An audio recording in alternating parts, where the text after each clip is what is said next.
नमस्कार। आज हम एक बहुत ही गहरे सवाल पर बात करने वाले हैं जो अक्सर गुरुओं को लेकर उठता है। क्या वे ईश्वर का रूप हैं या फिर महज रास्ता दिखाने वाले? हमारे पास गुरु की दिव्यता, ईश्वर या मार्गदर्शक इस शीर्षक वाले लेख से कुछ काफी दिलचस्प विचार हैं। तो चलिए आज इन्हीं विचारों की गहराई में उतरते हैं, देखते हैं ये हमें कहाँ ले जाते हैं। तो इस लेख में जो पहली बात निकल के आती है वो है गुरु को बिल्कुल साक्षात ईश्वर मानने वाला नजरिया।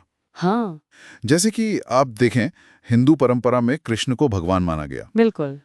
या फिर सोचिए, साईं बाबा हैं, गुरु नानक जी, रमन महर्षि, ऐसे गुरुओं को उनके बहुत से अनुयायी ईश्वर का ही वो प्रकट रूप मानते हैं। हाँ, ये तो है। उनके लिए ये सिर्फ शिक्षक नहीं है, नहीं। बल्कि इंसान के रूप में मौजूद ईश्वर जिनकी पूजा की जाती है। हाँ, और ये सिर्फ कोई बौद्धिक मान्यता नहीं है ना, ये गहरा भावनात्मक जुड़ाव है, भक्ति है। सही। इस नजरिए में गुरु सिर्फ ज्ञान देने वाले नहीं रह जाते, वो खुद परमात्मा के अवतार बन जाते हैं। ये समर्पण का एक बहुत ऊंचा स्तर है, कह सकते हैं। बिल्कुल, पूरी तरह से समर्पण। लेकिन क्या सब लोग गुरु को इसी नजर से देखते हैं?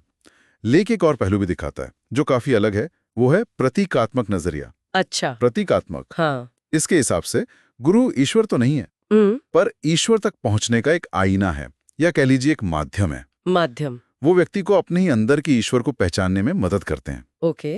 तो यहाँ गुरु का सम्मान ईश्वर के तौर पर नहीं, बल्कि ईश्वर तक ले जाने वाले गाइड के तौर पे होता है। तो ये नजरिया गुरु की भूमिका को थोड़ा बदल देता है ना? बिल्कुल। यहाँ गुरु एक जरूरी कड़ी है, बिल्कुल। एक सहायक की तरह, जो आपकी अपनी अंदरूनी दिव्यता को जगाने में मदद करते हैं। सही। इसमें मंजिल जो है वो खुद की पहचान है, न कि गुरु के व्यक्तित्व में अटक जाना। यहाँ भूमिका थोड़ी ज्यादा एक कोच या मेंटोर जैसी हो जाती है। सही कहा आपने।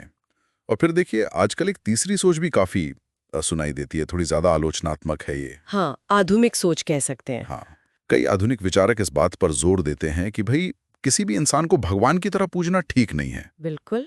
और लेख इस बात पर भी ध्यान दिलाता है कि ऐसी अंधश्रद्धा ये कभी कभी खतरनाक हो सकती है, आध्यात्मिक शोषण तक ले जा सकती है, या फिर पंथ जैसी स्थिति। हाँ, कल्ट्स जिसे कहते हैं। हाँ, वो खतरनाक समूह जो अपने नेता पर ही निर्भरता बढ़ा देते हैं। और यहीं पर विवेक की भूमिका सबसे अहम हो जाती है ना? ये नजरिया सवाल उठाता है कि भाई विश्वास और आंखें मूंद कर किसी बात को मान लेने में क्या फर्क है। बहुत जरूरी सवाल है ये। और देखिए, सच्चा गुरु कभी खुद को भगवान बताता भी नहीं है। नहीं बताता। बल्कि वो तो ये एहसास कराता है कि दिव्यता वो तो हर किसी के अंदर है। सही। वो आपको स्वतंत्र तो बनाते हैं, अपने ऊपर निर्भर नहीं। वो आपको सशक्त बनाते हैं, पूजा नहीं मांगते। वाह, ये बहुत जरूरी फर्क बताया आपने। तो ये तीन अलग अलग बातें हो गईं। हाँ। लेकिन लेख सिर्फ ये विचार रखकर छोड़ नहीं देता, वो एक तरह के संतुलन की भी बात करता है। अच्छा।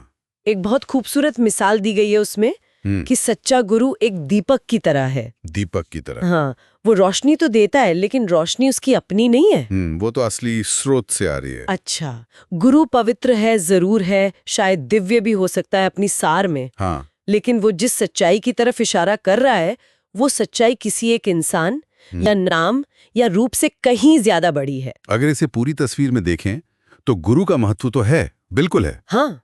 लेकिन लेख का इशारा मुझे लगता है इसी तरफ है कि असली खोज जो है वो अपने अंदर ही होनी है। अपने अंदर जैसे ढूंढा जा रहा है, वो बाहर किसी गुरु में नहीं मिलेगा, आखिर में वो अपने भीतर ही है। हाँ, गुरु उस अंदरूनी खोज को शुरू करने या शायद तेज करने का एक जरिया हो सकता है।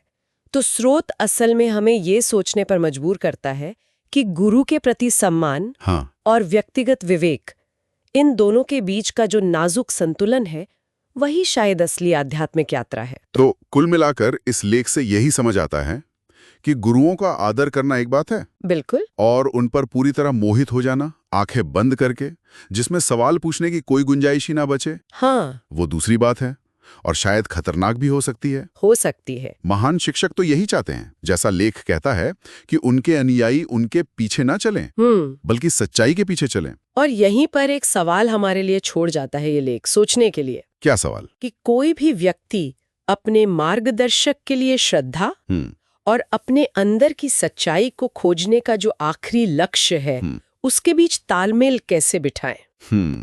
मुश्किल सवाल है। हाँ, सम्मान और वो खतरनाक अंधभक्ति, हम्म उस बारीक सी रेखा को कैसे पहचाना जाए, ये सोचने वाली बात है।